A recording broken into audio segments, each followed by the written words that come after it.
All right. Hi, everybody. Welcome back to Endless Summer. This is our second edition, otherwise known as our October edition. My name is Lauren Mee. I'm the graduate assistant for the Office of Transition Programs. We loved having you guys for summer orientation. We loved being able to share all this important information with you in that way. So we didn't want that to end. So that's why we have this video series that we carry that into the school year. So today we're going to be talking about a couple of different topics important to Rider students. And with me here today to help me do that, I have two previous orientation leaders, Jenna Dean and Liz O'Hara. So I'm just going to ask each of them to quickly introduce themselves. Jenna, you can start us off. Hi everyone, so I'm Jenna. I'm a senior this year, and I'm an elementary education and multidisciplinary studies major with a special ed minor and my ESL certificate and an English concentration. And a couple things I do on campus, I'm in all of the ed clubs, I'm on a Relay for Life committee, and I'm a BHP ambassador. Awesome. Go ahead, Liz.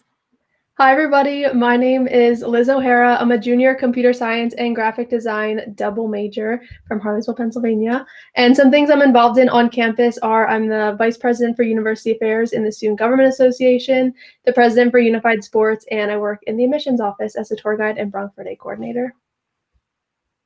All right. So as you can see, we have two orientation leaders super involved on campus, super knowledgeable about all things Rider. So throughout this event, if you have a question for any of us, drop it in the chat and we will get to it and we'll discuss whatever you guys want to discuss. So to start us off today, we are going to be talking about the all-important engaged learning. So as you all know, engaged learning is a requirement for graduation. You have 4 years to rack up 6 points, I believe, 6 points in a couple different categories in order to graduate. So the very first point you should aim to get as a new student is your NSEE, also known as your New Student Engagement Experience point. That is specific to new students, and it involves attending any 6 Rider events, virtual or in person. They just have to be in 3 different categories. So you can have 2 events per category, and those categories can be found on the Engage Learning website. So definitely take advantage of this point, attend 6 events at Rider, go into Bronc Nation, log your experiences, and get that 1 point in civic and community engagement. It's super important and it's exclusive to new students. So definitely take advantage of that. And now I'm just going to have each of our orientation leaders kind of give you some insight on what they've done that's given them some points thus far in their Rider experience. So Liz, if you want to start us off on that. Sure. So I remember one of the first points that I got for engaged learning was definitely my new student engagement experience, which kind of gave me a good look at the different events that were around campus and was a good introduction to different people. But since then, a lot of my points have come from leadership and mentoring opportunities. So like I mentioned before, I'm the president for Unified Sports. I'm in SGA before my position that I had now as the sophomore class president. So any leadership or executive board positions that you hold will definitely account. I also interned this past semester and I got some experiences logged for that. But I think my biggest advice with engaged learning is while it may seem a little bit overwhelming, it's definitely attainable, and make sure you're doing your reflections and logging your experiences as soon as possible. And also use the Rider website as kind of a guide for you because it has all of the categories, all of the courses you can take that fall under engaged learning, and even has some sample reflections if you're struggling with what to write. And then you can always track your progress as well. But those are some of the ways that I got my engaged learning experience. And now I'm done all of my points, which is really awesome. Awesome. Thank you so much, Liz. Jenna, go ahead. So just like Liz, I started out doing the new student engagement point. And like she said, be sure to log that experience right away. As soon as you do anything, log it into Bronc Nation so that you don't forget, and keep track of it elsewhere too. Along with that, I got a cultural and study abroad and cultural exploration point since I spent a semester in Australia. So if you study abroad for a semester or a full year, or even go on one of our short trips, you're eligible to get points as well. Along with that, some of the jobs that I've had on campus, like being a tour guide, and along with Liz, all of the clubs that I've been a part of. So I'm also on the executive board for Unified Sports, and I was previously an executive board member for our Council for Exceptional Children. So just be sure to log everything and really get involved on campus, and you'll get those 6 points in no time. Perfect. Thank you. Yeah. I feel like the engaged learning points just kind of happen as you go. So like Jenna said, if you just keep up with it and log them as you do these things, you'll have no problem at all. So we're going to move on to our next topic, which is also another super important one, and that is course registration. So we are almost all the way through October at this point, and course registration officially starts on November 9th. However, as a new student, your course registration is going to be after that, as upperclassmen do get priority for picking classes. However, don't let that scare you. There is plenty of room in the classes that you need. And the OLs are going to kind of talk to you about how to go about course registration. So whoever wants to start us off, go for it. I can start us off with a little bit more about green lighting.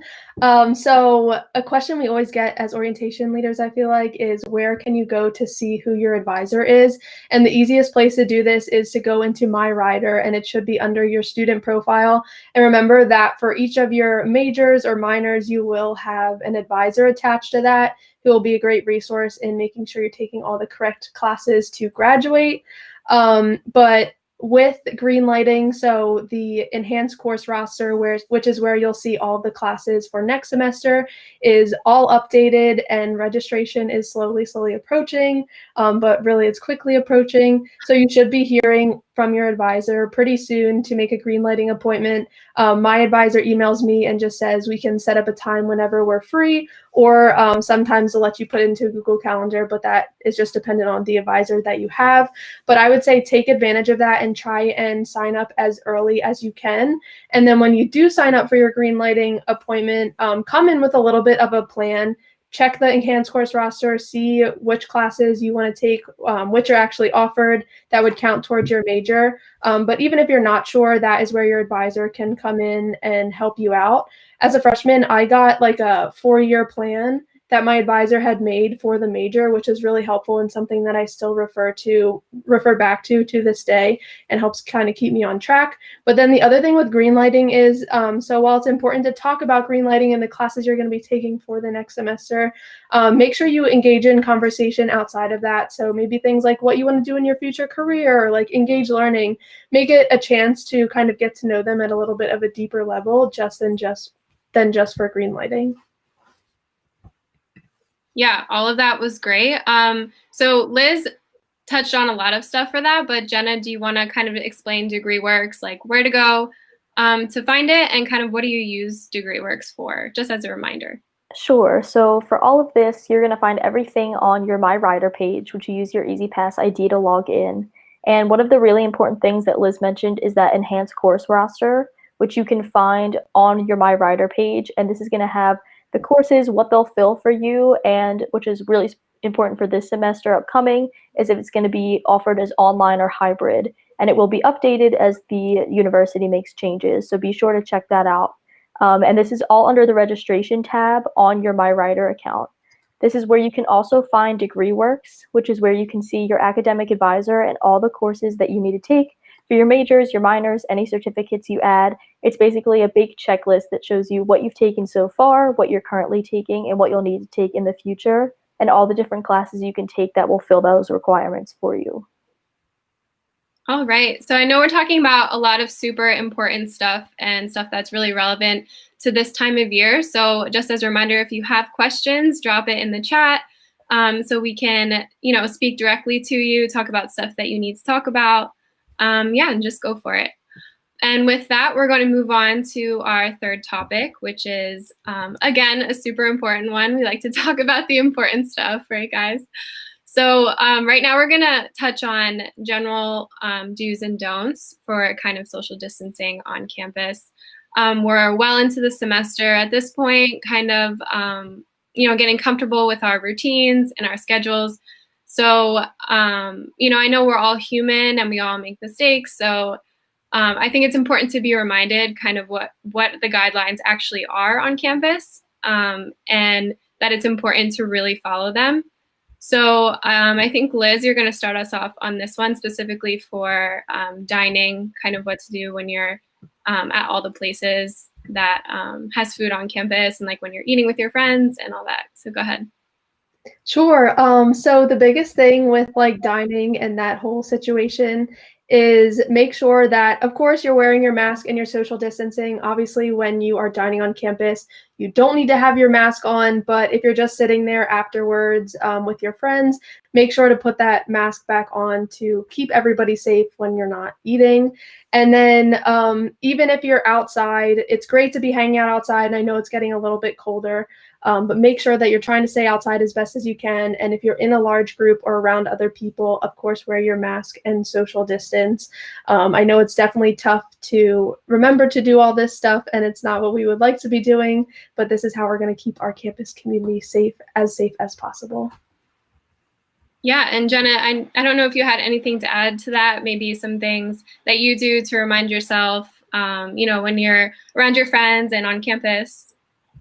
For sure. So always remember, just always have a mask on you, and be sure, especially when you're inside buildings and walking through your residence halls, that you're wearing your mask and that it's always covering your nose as well. A tip that I always do is I always have my Bronc ID and my room key with me. So I attach a mask to my wallet as well so that I always have one on me. So just make sure you're doing it for your own good and the benefit of the school as well. Yeah, that's awesome. That's also something I do. I have like a mask in like all places where I keep all my stuff in my car, in my room. So it's just like it lessens the possibility that you forget one. So yeah, that's great. And then Liz, I know there is a new initiative on campus called surveillance testing, if you want to kind of touch on that a little bit. Sure. So you should have gotten an email about it, but we did start random surveillance testing. So what happens with this process is it's completely voluntary for this semester, but you'll sign up to volunteer and be put into a pool of people from which they will choose to a group of students to test from every week. This goes for both residential students and students that are close to campus or come to campus very frequently. So what happens is if you're chosen to test, you will receive an email confirmation with directions of when to go, where to go, all that good stuff. And it should take no more than 15 minutes of your time during the particular week. And the chances are that you will only be selected once for the duration of this semester. So testing is going to take place on Tuesdays from 10:30 to 12 p.m. And you will get a response about what your results are within about 42 hours of doing the test. And they're doing the saliva test, not like the nasal ones. But something fun that's happening on top of that is the Student Government Association has created an incentive program for people that sign up. So for anyone, that volunteers their time, they will get a t-shirt that says be a Bronc and wear your mask. And then each week we'll be doing raffles of different gift cards to local hotspots and on-campus favorites. So sign up to test. You should have gotten an email about it. Yeah, that sounds super fun. And all of this is contributing to everybody's collective goal of just keeping everyone safe and keeping everybody able to stay on campus. So really just remember your mask, remember to social distance, and all that stuff. So in light of Halloween being this weekend, it's on a Saturday, which I think is super cool. I just wanted to kind of talk about like if we had Halloween plans. I know for myself, I like to keep it really simple. I have one of my best friends. She is a cat every year for Halloween. She wears the same ears. She dresses in all black, and that I've just decided to adopt that. So I'm just gonna wear the same Halloween costume every year. I have a Superwoman shirt.